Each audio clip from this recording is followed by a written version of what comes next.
deuxième mi-temps, vous aviez plus d'adresse. En troisième, c'est les Noirs qui avaient plus d'adresse. En quatrième, ça s'est joué à touche-touche. Ouais, jusqu'à la dernière seconde, on va dire. Hein. J'ai à touche-touche, première mi-temps, pas mal de pertes de ballon. Ok. Ce qui a été vache, surtout via la mi-temps et surtout appuyé, c'était vraiment de respecter sur jouer sur nos systèmes. Jouer sur nos systèmes, c'est ce qui a payé pendant les 20 dernières minutes. Premier quart-temps, on fait un premier quart-temps bien abouti. Second quart-temps, on les remet tout seul en selle.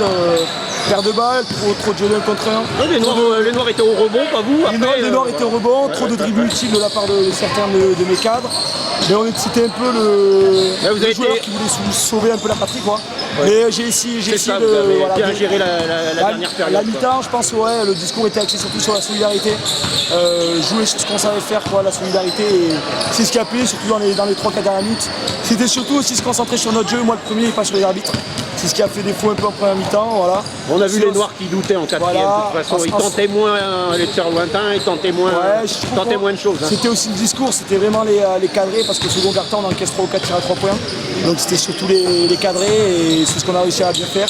Priorité aussi au rebond défensif, ce qu'on a su bien faire, et voilà. C'était un match test, parce que c'est une équipe qui va jouer la région.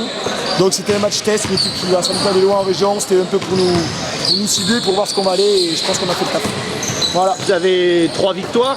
Qu'est-ce qui se passe avec ADB, puisque votre défaite contre ADB compte pas? Aucune des victoires d'ADB compte. Qu'est-ce qui se passe avec ADB2 alors? Ce qui va se passer sans doute, c'est que ADB, il y a eu un recours de la part de Jean-Baptiste Yanondo et de la part de ADB, mais ADB se retrouvera sans doute avec les deux matchs joués au début avec 5 mutés, donc 2 matchs forfaits. Donc ce qui fait qu'ils se retrouvent pour l'instant avec 0 match, 3 victoires. Je ne sais pas ce qu'ils ont fait cet après-midi. Donc ils risquent de se qualifier en tant que 5e pour la Régionale 2. Et nous, pour l'instant, on va finir soit 2e, soit 3e. Pour l'instant, on est en 2e si tout va bien. Et on aura un match de barrage, sans doute encore face à Cotonou sur un aller-retour pour jouer soit la R2, soit la R1. C'est un groupe jeune. L'année dernière, ils évoluaient comment? Un groupe, là on en entend du coup cette année entre le BTO et le DAC. L'an dernier, certains évoluaient déjà en minime région, avec l'ancien éducateur Maël Le Godet et les Benjamins, certains Benjamins qui montent là, qui des Benjamins pour qui c'est plus compliqué de donner du temps de jeu, voilà, ça va se voir sur la vidéo, mais qui sont là pour apprendre aussi, qui apprennent quand même lors des entraînements. Ok. Merci à vous. Bon, bonne suite alors. Ouais, merci beaucoup.